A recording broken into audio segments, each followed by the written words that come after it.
দাঁড়া দাঁড়া, আমি খাবারটা বাড়ি। সে না কিরকম একটা পাগল পাগল টাইপের বিহেভিয়ার করছে, বলছে চুপ, একদম চুপ, কথা বলবি না। দাদু যদি এগুলো শোনে না, তাহলে পারে কিন্তু। Hello everyone, welcome back to my channel.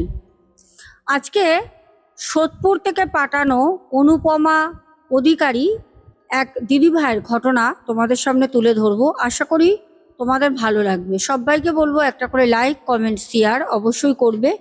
আর যারা এখনো পর্যন্ত চ্যানেলটাকে সাবস্ক্রাইব করোনি, তাড়াতাড়ি করে নিও, পাশে থেকো। আশা করি আমাকে দেখে বুঝতেই পারছো আজকে খুব বিধ্বস্ত লাগছে, তবুও তোমাদের সামনে ঘটনা নিয়ে আসলাম।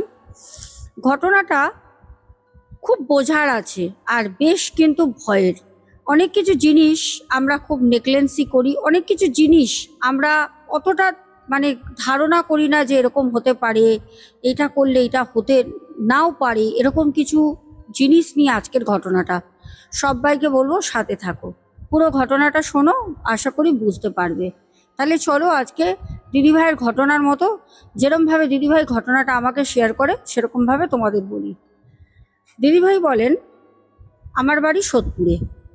সোদপুরে ঘোলা নামক একটি স্থানে ঘটনাটা ঘটে আজ থেকে প্রায় 8 বছর আগে।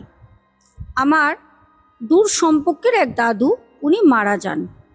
দূর সম্পর্কের দাদু হলেও ওনার সাথে যেহেতুনিক আমাদের বাড়ির খুব কাছের একটা সম্পর্ক ছিল, খুব গভীর। যার কারণে দাদু যখন মারা যান তখন কিন্তু আমাদের সেখানে যেতে হয়। দাদুর কাজের সময় যখন দাদুর বাড়িতে যাই, তখন দাদুর বাড়িতে অনেকেই এসছে, আমরাও গেছি। আমাদের মতো প্রচুর মানুষ দাদুর বাড়িতে একত্র হয়েছে। দিদা তখন বেঁচে ছিলেন, মানে দাদুর স্ত্রী। দিদা আমাদেরকে বললেন যে যতদিন দাদু বাঁচা ছিলেন সব সময় দাদু খেতে চাইতেন ইলিশ মাছ। তো দাদুর চেতনিক সেরকম আর্থিক অবস্থা না। এখন জানো, একটা ইলিশ মাছ বাজার দিয়ে মোটামুটি কিনতে গেলে ভালো একটা টাকার দরকার হয়। আর ওই দাদু আর দিদা, ওনাদের একটা মাত্র সন্তান, সে বাইরে থাকতো। বাইরে দিয়ে যখন টাকা পাঠাতো তখন ওই টাকা দিয়ে সংসার, ইলেকট্রিক বিল, গ্যাসের বিল, যাবতীয় জিনিস ওর মধ্যে করতো। ওই টাকার মধ্যে তাদের ইলিশ মাছ খাবার মতো কোনোভাবেই সম্ভব হয়নি। কিন্তু দেখো, দুর্ভাগ্যবশত কারণে ওনারা যখন দাদু জীবিত ছিলেন তখন কিন্তু আমাদের বাড়ির মানে যোগাযোগ ছিল, কিন্তু কারোর কাছে কোনো দিন হাত পেতে কোনো টাকা নেওয়া বা কাউকে বলা যে দেখ আমার এরকম আর্থিক অবস্থা খারাপ, আমি এটা খেতে পাচ্ছি না, বা আমার কোনো রকম প্রবলেমে কারোর কাছ দিয়ে কিন্তু ওনারা কোনো রকম হেল্প নিত না। মানুষের যদি কারোর কাছ থেকে হেল্প না নেয়, না চায়, তাহলে পরে তো কেউ বুঝতে পারবে না যে সেই মানুষটার কি প্রবলেম হচ্ছে, কি প্রবলেম হচ্ছে না। তো সেখানে আমরাও কোনোদিন বুঝিনি। আর ওনার ছেলে বাইরে ভালো জায়গায় যেহেতু উনি চাকরি করেন, সব সময় যখন খোঁজ খবর নিতেন আমার মা বাবা, বা কোনো সময় আমিও দাদুর সাথে কথা বলতাম, তখন বলতো আমরা ভালো আছি, এই তো চলে যাচ্ছে, কৃষ্ণর কৃপায় চলে যাচ্ছে। তো এরকম করেই কিন্তু যতদিন বাঁচা ছিলেন ততদিন এরকম ভাবেই কিন্তু আস্তে আস্তে আস্তে আস্তে ওনারা জীবনযাপন করতে থাকে। যখন যেই দিন দাদু মারা যাবেন সেই দিন ওই দিদা বাজার থেকে একটা ইলিশ মাছ নিয়ে আসে। এবার কি, দিদা প্রায় দিন দেখতো যে দাদু ইলিশ মাছ খেতে চান, প্রায় বলতো যে একদিন একটা ইলিশ মাছ এনো না, বাজার দিয়ে একটা ইলিশ মাছ এনো না।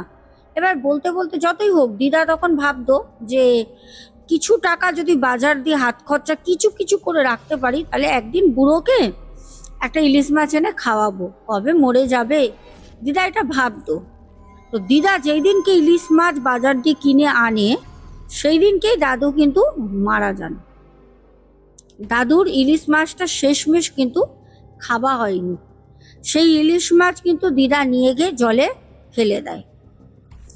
এইবার যখন ইলিশ মাছটা বাজার থেকে আনে তখন কিন্তু দিদা দাদুকে কিন্তু ইলিশ মাছটা দেখিয়েছিল যে দেখো, আজকে বাজার থেকে তোমার জন্য ইলিশ মাছ এনেছি, তুমি অনেক দিন ধরে খেতে চাও, আমি বাজার থেকে কিছু কিছু টাকা বাঁচিয়ে বাঁচিয়ে বাঁচিয়ে আজকে তোমার জন্য ইলিশ মাছ এনেছি। আর ইলিশ মাছটা একটু কম দামেও সেদিন পায়, কারণ মাছটা একটু নরম ছিল, তবে ইলিশ মাছ নরম হলেও খাওয়া যায়। তো দাদু দেখে সেদিন কিন্তু খুব আনন্দিত হয় আজকে ইলিশ মাছ ভাজা দিয়ে আমি ভাত খাবো।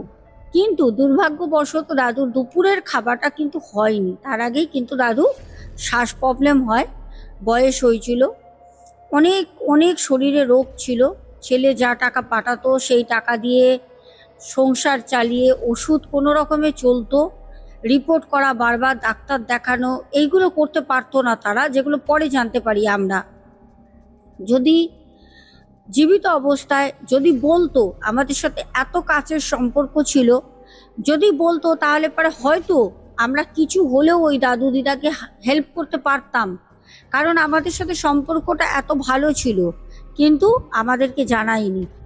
যাই হোক, কাজেই যখন যাই, দাদুর যখন শ্রাদ্ধ শান্তি হচ্ছে, আমরা এই কথাগুলো জানতে পারি।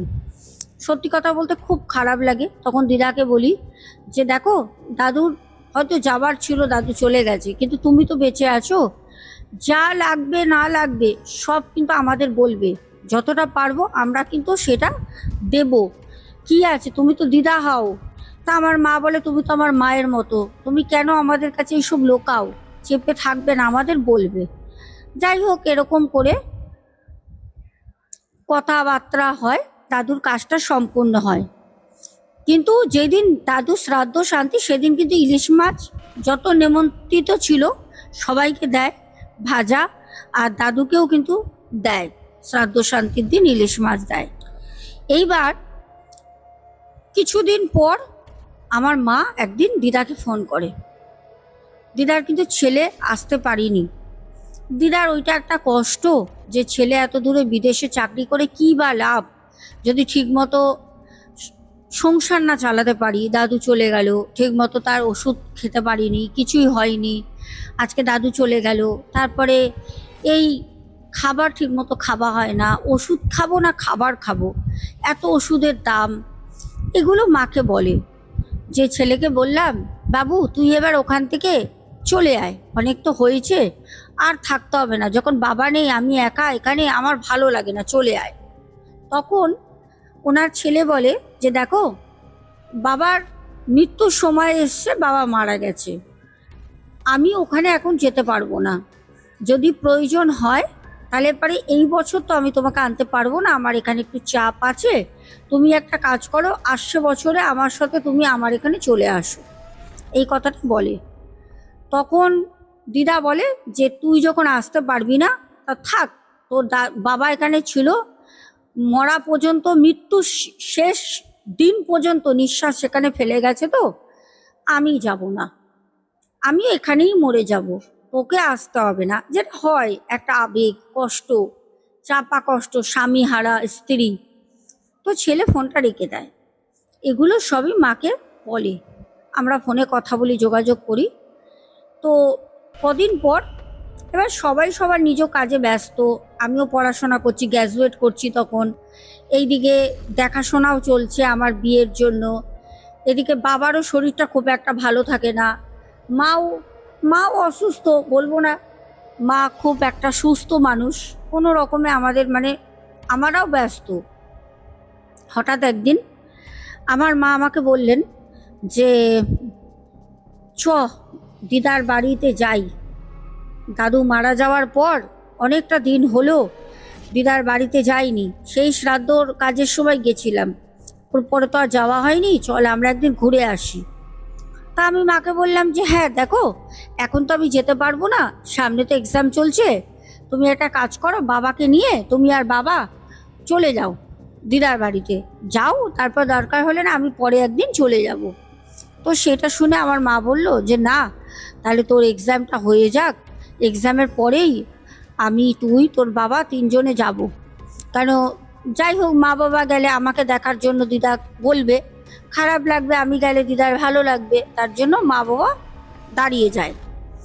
তো আমার এক্সাম শেষ হয়, বেশ 15-16 দিনের মাথায় দিদার বাড়ি যাই। দিদার বাড়িতে যেতে দিদার দরজাটা বন্ধ, সকালবেলা আনুমানিক তখন 11:30-12টা বাজে। তো আমরা কিছু খাবার দাবার নিয়ে যাই, মা বানিয়ে নেয় সকালবেলা, দিদা তো আর ভালো মন্দ সেরকম রান্না করে না, একার জন্য সেরকম কিছু খায় না, তো ওই কোনো রকম সিদ্ধ খায়। তো মা কিছু রান্না করে, মোচার ঘন্ট, তারপরে কিছু বাঁধাকপির একটা চচ্চড়ি করে, চাটনি, ছোট মাছের টক। দিদা যেগুলো খেতে ভালোবাসে ওগুলোকে বানিয়ে নেয়, বানিয়ে নিয়ে আমরা যাই। দিদার দরজা বন্ধ দেখে মা বলল, কি ব্যাপার, দিদার কি শরীর টরীর খারাপ, এখনো দরজা বন্ধ? কারণ 11টা, 11:30টার সময় ঘরের মধ্যে রয়েছে দরজা বন্ধ করে, এটা তো একটা কিরকম লাগে না? কারণ দিদা সবসময় কাজবাজ করেন, দরজা খোলাই থাকে। আর বলে রাখি, দিদার বাড়িতে কিন্তু 2টো ভাড়াটিয়াও আছে দিদার বাড়িতে, ওইগুলো দিয়েই সব দিয়ে দিদার চলে। ছেলে যা পাঠায় সেরম দিদার চলে না। আসলে ছেলে পাঠাতে অনেকটাই পারে, মানে বুঝতেই পারছো, পাঠায় না। আগে যাও পাঠাতো, বাবা মারা যাওয়ার পর আরো কমিয়ে দিয়েছে। বলছে তোমার একার খাওয়া দাওয়ার জন্য কত লাগে। যাই হোক, তো আমরা গিয়ে দরজাটা নক করতে থাকি। আমার মা ডাকে, মা আমরা এসছি, কোথায় তুমি, দরজা খোলো। অনেক করে মা নক করতে থাকে।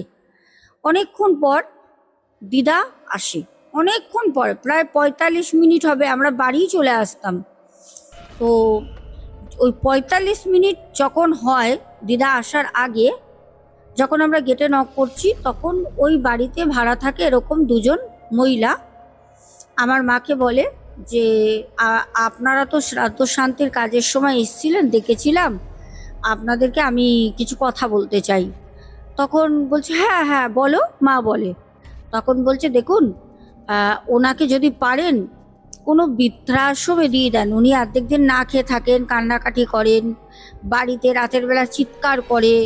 আমরা অনেকবার বলেছি, মাসিমা কি হয়েছে, জানলা দিয়ে চিৎকার করে বলেছি, খোলেন, জানলা পাল্লা সবসময় বন্ধ করে রাখে, কোনো রকমভাবেই উনি দরজা জানলা খোলেন না।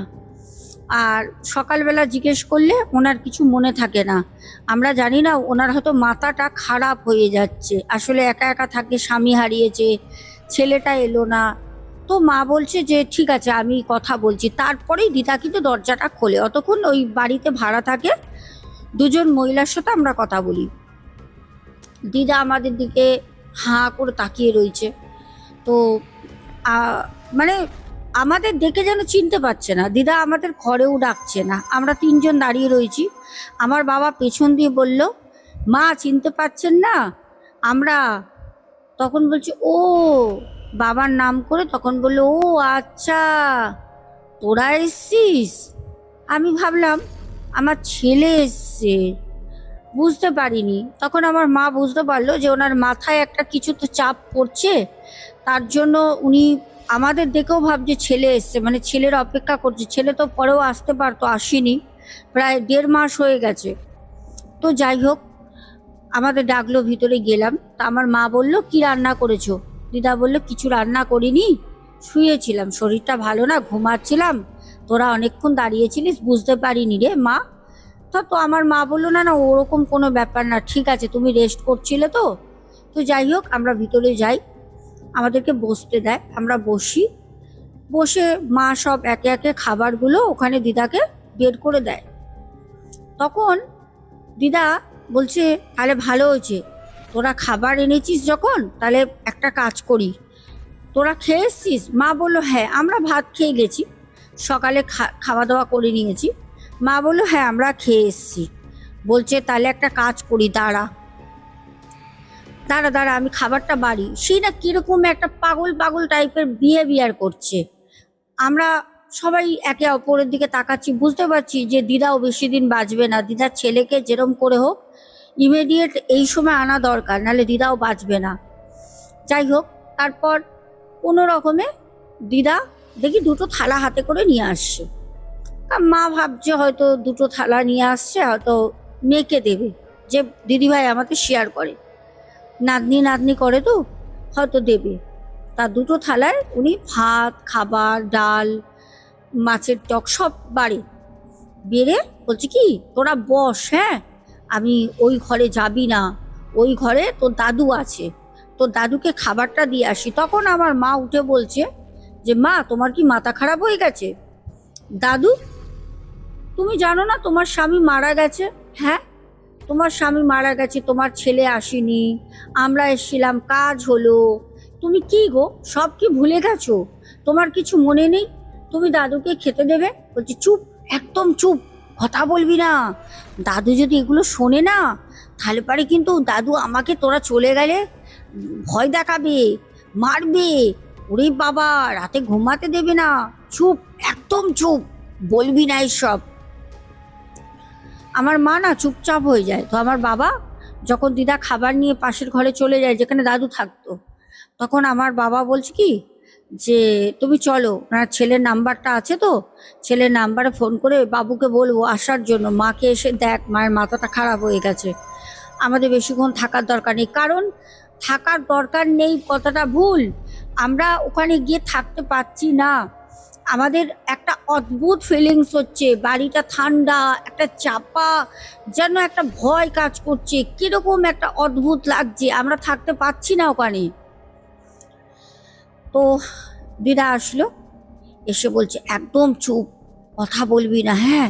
দাদু খেতে বসেছে তো, দাদু খাবার সময় চিৎকার চেঁচামেচি, জানিস না দাদু কথা পছন্দ করে না বেশি, এমনি তো উনিও কথা কম বলে, একদম চুপচাপ থাকবি, দাদু খাচ্ছে। তখন আমার বাবা বলছে ঠিক আছে তাহলে বাবা খাক, বাবার সাথে নয় পরে দেখা করবো, তুমিও খেয়ে নাও। খেতে বসেছে, দিদা খেতে বসে, তখন আমরা ওখান থেকে বেরিয়ে চলে আসি। গাড়ি নিয়ে গেছিলাম, ড্রাইভার বাইরেই ছিল, আমরা বললাম চলো আমরা বাড়ি চলে আসি। বাড়িতে এসে আমার বাবা বললেন যে সত্যি মায়ের অবস্থা খুব খারাপ, ছেলেকে খুব মিস করছে, ছেলেটার আসা দরকার ছিল, ছেলেটা আসেনি। যাই হোক, ওনার ছেলের সাথে যদি হয়, মাকে বললো তুমি একবার কল করে কথা বলো যে মায়ের এই অবস্থা, আমরা গেছিলাম এরম এরম ব্যাপার। তা আমার মা বললো ঠিক আছে করবো, যদি ফোন রিসিভ করে তো ভালো, কারণ ফোন রিসিভ করতে চায় না। তো যাই হোক, এবার আমরা আমাদের মতো প্রত্যেক দিনের ডেলি রুটিন, যেরকম সংসার কাজ বাজ, আমার পড়াশোনা, তার মধ্যে বিয়ের একটা দেখাশোনা চলছে, আমরা আমাদের মতো নিজেরা নিজেদের মতো হয়ে যাই। হঠাৎ কিছুদিন পর দিদা নিজে থেকে ফোন করে, দিদা ফোন করে বলছে কি মাকে, কিরে তোরা কতদিন আসিস না, আয়, কতদিন ধরে দেখি না, সেই দিন তো এসছিলিস, মনে আছে। তাও প্রায় 3-3.5 মাস পর ফোন করে হঠাৎ। আমরাও ফোন করেছি, তার মাঝখানে দিদা ফোন তুলতো না, আমরা কাজের চাপে যেতেও পারিনি। আর ভাড়াটিয়া যারা থাকতো তাদের কাছে নাম্বার দেওয়া ছিল কিছু হলে কল করার জন্য, তারা ফোন টোন করতো না। তো জানি দিদা ভালো আছে। তো দিদা ফোন করে বলল একদিন আয়, মাকে বলছে একটু ইলিশ মাছ করে আনবি, খুব খেতে ইচ্ছা করছে, আর একটু বেশি করে আনবি।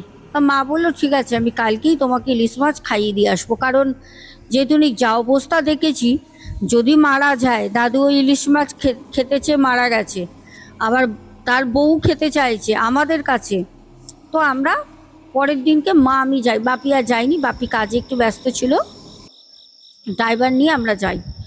তো যেতে সন্ধেবেলা যাই, দিদা দরজা খোলা, সন্ধেবেলা দরজা খোলা, আর দুটো যে ভাড়াটিয়া থাকে, একটা ঘরে তালা দেবো, একটা ঘরে বউটা নেই, তার মেয়ে পড়ছে একা বসে বসে। তাদের বাড়িতে প্রথমে একটু উকি দিলাম, বলল মা তো নেই দিদি, মা একটু বাইরে বাজার করতে গেছে, ওই ঠাকুরের ফুল টুল আনতে। পরের দিন বৃহস্পতিবার ছিল, বুধবার সন্ধেবেলা যাই। তো দিদার ঘরে আমরা ঢুকি, দিদার ঘরে যখন ঢুকি, আমি আমার মা চক্ষু চড়ক গাছ হয়ে গেল একটা জিনিস থেকে, অবাক হয়ে গেলাম। দেখি দিদা আর দাদু দুজনে একসঙ্গে, দিদা মেঝেতে বসে আর দাদু খাটের উপর, পায়ের উপর গুটিয়ে, যেরকম লোকনাথ বাবা বসে ওরকমভাবে দাদু বসে আছে। পরিষ্কার দেখছি। দিদা বলছে, বুড়ো বুড়ো করে ডাকতো তো, বলছে বুড়ো পান দেবো সেজে, একটু পান চিবাবে নাকি সন্ধ্যাবেলা? দাদু মাথা নেড়ে বলছে না। আমরা না পুরো অবাক, দরজা খোলা, আমরা ঢুকে গিয়ে দেখছি, আর পুরো যেই ঘরটায় মানে রয়েছে দাদু দিদা, সেই ঘরে একটা ছোট মিটমিট করে রুম জ্বলছে। আর আমরা যে ঘরে দাঁড়িয়ে রয়েছি সেই ঘর, পাশের ঘর, রান্নাঘর, সব লাইট বন্ধ, কোনো লাইট জ্বলছে না, অন্ধকারে। কিন্তু আমি আর মা দাঁড়িয়ে রয়েছি, আমাদের দেখতে পাচ্ছে না, কিন্তু আমরা তো লাইট জ্বলছে ঘরের ভিতর সব দেখছি। আমার মা আমাকে বলছে চোখে কি দেখছি রে? আমি মাকে বললাম মা আমার মনে হচ্ছে কোনো রকমে চলো আমরা বাইরে বেরিয়ে যাই, আমাদের ঢুকে আসাটা ভুল হয়েছে, আমরা না আবার তড়িঘড়ি করে বাইরে চলে আসি।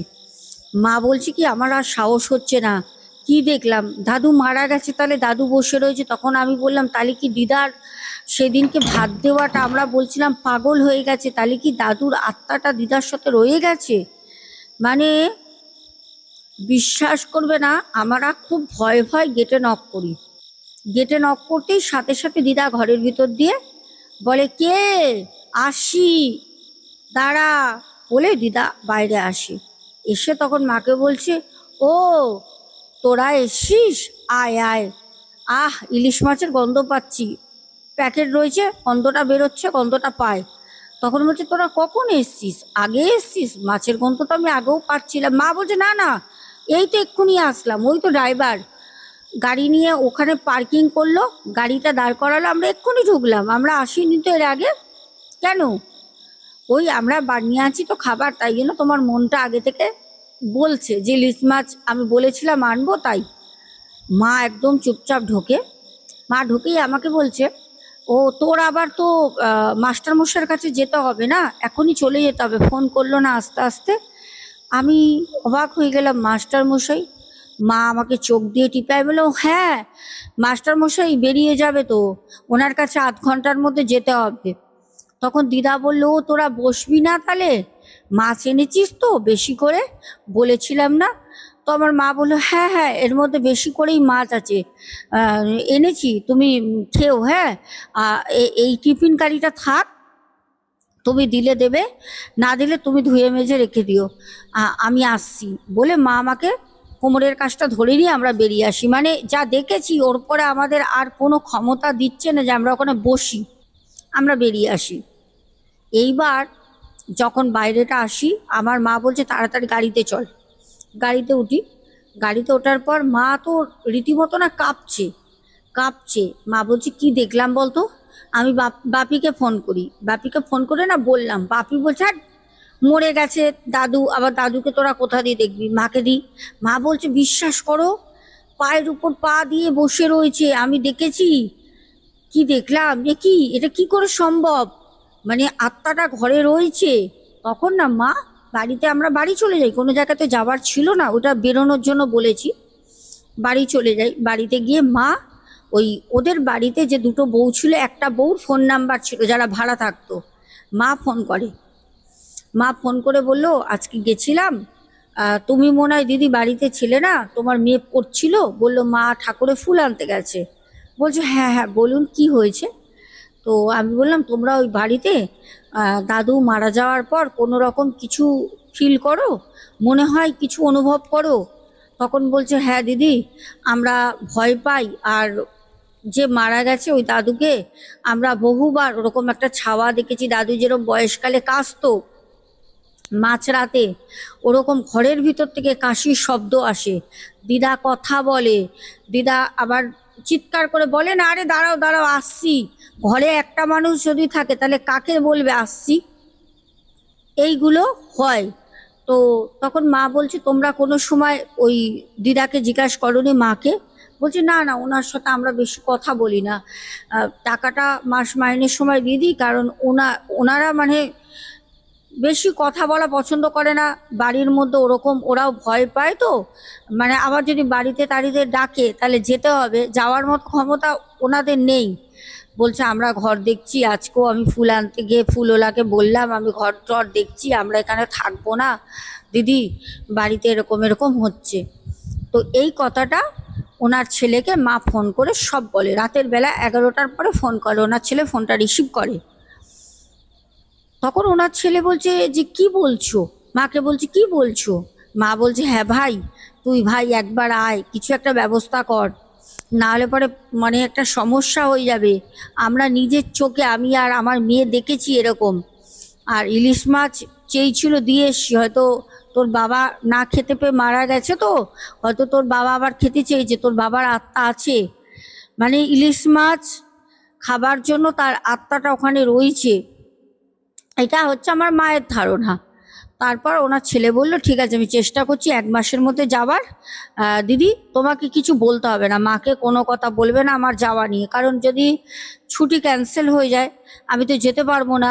তো তখন আমার মা বলল, না আমি কিছু বলবো না, ভাই তুই তাড়াতাড়ি আয়, একটুখানি ব্যবস্থা কর আসার, নাহলে পরে যা দেখেছি আমার খুব ভয় লাগছে।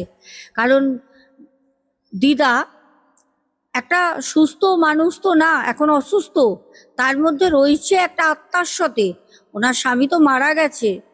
যাই হোক, বাড়িওয়ালাদের কাছ দিয়ে জানা গেল সেই বউটির মুখে, বউটি সকালবেলা ফোন করে পরের দিন বৃহস্পতিবারে, বলে যে উনি এখনো পর্যন্ত মানে ওনার স্বামী বেঁচে আছে, জীবিত আছে, উনি সেটা মানে। হ্যাঁ, শাঁকা পলা সিঁদুর পরে না, কিন্তু উনি মানে। আর ওনার স্বামীর সাথে উনি যেরকম মৃত্যুর আগে কথা বলতো ওরকম ভাবে কথাও বলে। যাই হোক, আমরা ওনার ছেলের অপেক্ষায় রয়েছি কবে আসবে। বলেছিলাম যে আসলে পারে একটুখানি খবর দিতে, মা বলে। তো ওনার ছেলে আসে। ওনার ছেলে যেই দিনকে মানে আমাদের এয়ারফোর্সে নাবে দমদমে, সেই দিনকেই নেবে ফোন করে যে দিদি আমি এসছি, পারলে আপনি কালকে আসেন। তো আমার মা, আমি, আমার বাবা, আমরা যাই। তখন সেই দিদার ছেলেও চলে আসে। যেতে তখন বলছে, কি ব্যাপার মা, তুমি এখানে থাকতে হবে না, আমার সাথে চলো। তখন মা বলছে, আমি যাব মানে? কি বলছিস? আমি বুড়োকে ছেড়ে দিয়ে চলে যাব? মানে ওনার স্বামীর কথা বলছে। তখন বলছে, কেন, বাবা তো মারা গেছে, তুমি কি বুড়ো বুড়ো করছো, তোমার কি মাথা খারাপ হয়ে গেছে? বলছে, তোর বাবা মারা গেছে, তোর বাবাকে আমি প্রত্যেক দিন দুবেলা খেতে দিই, পান খায়, পান সেজে দিই, আমিও খাই, চা খায়, শুধু আমাকে বলে তুমি আমার কাছে আসবে না, তুমি আমার বিছানায় বসবে না। আমি বসি না, আমি মেঝেতে বসে থাকি। আর আমরা গিয়েও দেখেছি, তাই সেটা ভাইকে বলা হয়েছিল। তখন ব্রাহ্মণের সাথে কথা বলে। ব্রাহ্মণ বলল, তাহলে কোনো কারণে আত্মাটা রয়ে গেছে, চাইনি। আত্মা অনেক কারণে থেকে যায়, আত্মা যায় না, সব আত্মা মুক্তি পায় না। যদি সে আত্মা অনেক চিন্তার মধ্যে, অনেক ডিপ্রেশনে থাকে, তার যদি কোনো অবাঞ্ছিত কোনো আশা পূর্ণ না হয়ে থাকে, কোনো আশায় সে আত্মা থাকে, তখন তার বাবার আবারও কাজ করে 3 মাস, তিন মাস কি 6 মাসের মাথায় ছেলে থেকে কাজ করিয়ে তারপরে মাকে নিয়ে চলে যায়, বাড়ি বন্ধ করে দিয়ে। আর ভাড়াটিয়ারাও ঘর ছেড়ে দিয়েছিল ওই কদিনে, বলে দিয়েছিল ছেলে এসে আমি 2 মাস থাকবো, তোমরা ঘর থেকে উঠে যাও। ওই বাড়ি এখনো পর্যন্ত তালা মারা অবস্থায় পড়ে আছে, কেউ থাকে না। ওখানে নিয়ে গিয়ে চলে গেছে। আর খবরাখবর নিয়ে এবার আমরা ওখানে যে রয়েছে, মা ফোন করে তার ছেলেকে, বলে মা এখানে ভালো আছে, কথা বলে, এখন সুস্থভাবে দিদা কথা বলে, সুস্থভাবে। যেটা ব্রাহ্মণ মশাইরা বলে যে যেহেতু মৃত্যুর সময় ওনার ছেলে আসেনি, মৃত্যুর আগেও বহু বছর শুধু টাকা পাঠাতো, আসতো না। একটা তো ছেলে আসার শোক ছিলই, তারপরেও ছিল ইলিশ মাছ খাওয়াটা। ছেলে ইলিশ মাছ রান্না করে বাবাকে খাওয়ায়, মানে শ্রাদ্ধ যে দ্বিতীয়বার হয়, সব কিছু দেয়। তারপর ছেলেও আসে, বাবার কাছে কাঁদে, ক্ষমা চায়, বাবা আমি তোমার কাজের সময় প্রথমে আসতে পারিনি, আমি এখন দেখো এসছি বাবা, তুমি তো জানো আমি বাইরে কাজ করি, আসতে পারিনি, সব কিছু বলে, ক্ষমা চায়। হয়তো তারপরে আত্মাটা হয়তো আমরা জানি না, ওই বাড়ি যেহেতু তালা মারা, কিন্তু ওখানে কোনো রকম কিছু ঘটনা ঘটে না, যেখানে বাইরে রয়েছে। আর ওই বাড়ি এখনো পর্যন্ত তালা দেওয়া রয়েছে। তো এইটাই ছিল আমাদের আজকে ঘটনা। কি অদ্ভুত ঘটনাটা না? কিন্তু ঘটনাটা আমার খুব খুব খুব ভালো লেগেছে, খুব সুন্দর ঘটনা। বাস্তবে সত্যি সত্যি এগুলো হয়। ভাবো, সেই মানুষটা এক তো ইলিশ মাছ খেতে চেয়েছিল, মৃত্যুর দিন যেদিন মারা যাবে সেদিন উনি জানেও না যে ওনার বউ ইলিশ মাছ এনে দেখিয়েছিল, যে উনি জানে না যে আমি না খেতে পেয়ে মারা যাব, যেটা খাবার জন্য উনি ডেলি বলতেন। আর মৃত্যুর সময় উনি, দেখো মানুষ তো মারা গেলে চলে যায় না, তার আত্মাটা যেদিন মানুষ মারা যায়, তার আত্মাটা কিন্তু আশেপাশে ঘোরে থাকে, দেখে কে আসলো, কে কাঁদছে, কে কি বলছে, কে আমার জন্য কতটা করছে। তার ছেলে আসেনি, হয়তো তার ছেলে আসার পর ক্ষমা চায়, তার ছেলেকে দেখে যে না আমার বউকে আমার ছেলে প্রোটেক্ট করছে, তার মাকে, মা ছেলে ভালো আছে, হয়তো তার বাবার আত্মার মুক্তি পেয়েছে, শান্তি হয়েছে। প্রিয় দর্শক বন্ধুরা, ঘটনাটা কেমন লাগলো অবশ্যই বলো। এবার আমরা আজকে কমেন্ট পড়বো, চলো। প্রথম কমেন্ট আমাদের করেছো চয়ন দত্ত গুপ্তা, তারপর অ্যানিরিয়া, তারপর কমেন্ট করেছো পিন্টু ঘোষ, একজন কমেন্ট করেছো বলেছো কি ফুরফাও ঘটনা, আর তাকে খুব সুন্দর করে আমার বোন আমার দিদি ভাইরা উত্তর দিয়েছো। সত্যি খুব ভালো লেগেছে, কারণ চ্যানেলটা শুধু আমার না, এই চ্যানেলটা হচ্ছে তোমাদেরও। তো তোমরা যে যেরকম এখানে এসে নেগেটিভ কমেন্ট করবে, আশা করি আমাকে কিছু বলতে হবে না, তার জন্য তোমরাই কাফি।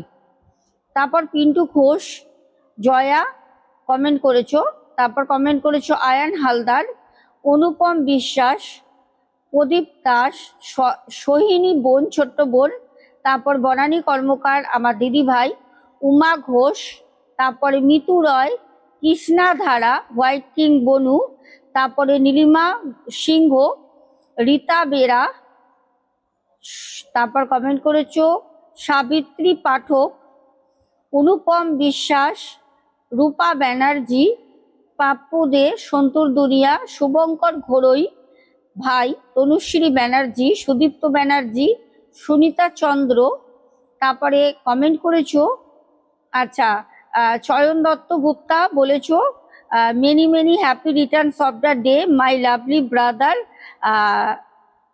শুভ নববর্ষ বোথ অফ ইউ দিদি। আচ্ছা আমি বলি, আমার মানে বার্থডে ছিল হচ্ছে আমাদের সোনু ডগি, আমাদের ছোট্ট একটা বাড়িতে পেট আছে তোমরা জানো, আর অনেকেই চেনো, কারণ আমি যখন লাইভ করতাম ও কিন্তু আসতো, তোমরা বলতে দিদি দেখাও দেখাও। কালকে ওর জন্মদিন ছিল, কারণ পয়লা বৈশাখের দিন আমি ওকে নিয়ে এসেছিলাম। কালকে ওর 8 বছর পূর্ণ হলো, আজকে 8 বছর একদিন ওর বয়স। আমি তোমাদের কাছে সবাইকে বলবো, তোমরা যেরকম আমার সুস্থতা কামনা করো, ভগবানের কাছে যে যেই দেবতাকেই ডাকো না কেন, আমার ছোটর জন্য প্রার্থনা করো যাতে ও ভালো থাকে, সুস্থ থাকে, আর সব সময় আমার চোখের কাছে থাকতে পারে। কারণ ওকে ছাড়া আমার সত্যি মানে আমি জানি না ওর কিছু হলে আমি কি করব। কারণ আমার সকালবেলা উঠে আমি বড় মায়ের মুখ দেখি, প্রথমে মাকে প্রণাম করি, তারপর আমি ওর মুখটা দেখি, ওকে আদর করি, ঘুম থেকে উঠে তারপর আমার দিন শুরু হয়। তো ও না থাকলে আমি জানি না ওর জায়গাটা আমি কিভাবে পূর্ণ করব। যাই হোক, তোমরা ভগবানকে বলো যেন ও ভালো থাকে। তারপরে দেব রয়, তারপর কমেন্ট করেছো মমি ভট্টাচার্য, ডালি দেবনাথ দিদি ভাই, সুজাতা বেরা, রূপা দে, অরূপ ঘোড়ই, ঈশানু মান্না, ফুলেশ্বরী চক্রবর্তী, সুদীপ রয়, চৈতালি চক্রবর্তী, জানাতুল সান্ত্রা, তারপর কমেন্ট করেছো হোয়াইট কিং বোন, আচ্ছা, তারপর মৌয়া পল, শিলা বসু, চৈতালি রয়, কাকুলি রয়, রাজীব জসওয়াল, সুজাতা দাস, শম্পা মিত্র বোন, তারপর মধুমিতা ভৌমিক, সুমনা ভট্টাচার্যা, তারপর কমেন্ট করেছো আসমা পারভিন, আর একদম লাস্টে কমেন্ট করেছো শ্রী ব্লগস থেকে, দিদি বড় মাকে বলো না যেন আমার এই খারাপ সময়টা যেমন তাড়াতাড়ি চলে যায়। দেখো বোন, কারোর সময় খারাপ একভাবে চলে না, কারোর সময় ভালোও চলে না। তবে কি বলতো, খারাপ সময়টা দীর্ঘস্থায়ী, ভালো সময়টা স্বল্পস্থায়ী। খারাপ সময়টা অনেক দিন চলে, কারণ আমরা সময়টাকে অতিক্রম করতে পারি না, আর ভালো সময়টা আমরা আনন্দ করে এত তাড়াতাড়ি অতিক্রম করি, আমরা বুঝতে পারি না। এই হচ্ছে ডিফারেন্স। তো মাকে আমি প্রার্থনা করব যেন তোমার যা বিপদ আপদ, যা খারাপ সময় চলছে সেটা যেন কেটে যায়। ভালো থেকো, এখনের মতো আসবো, সবাই খুব ভালো থেকো, দেখা হবে আগামীকাল তোমাদের সাথে। এখনের মতো শুভরাত্রি, টাটা।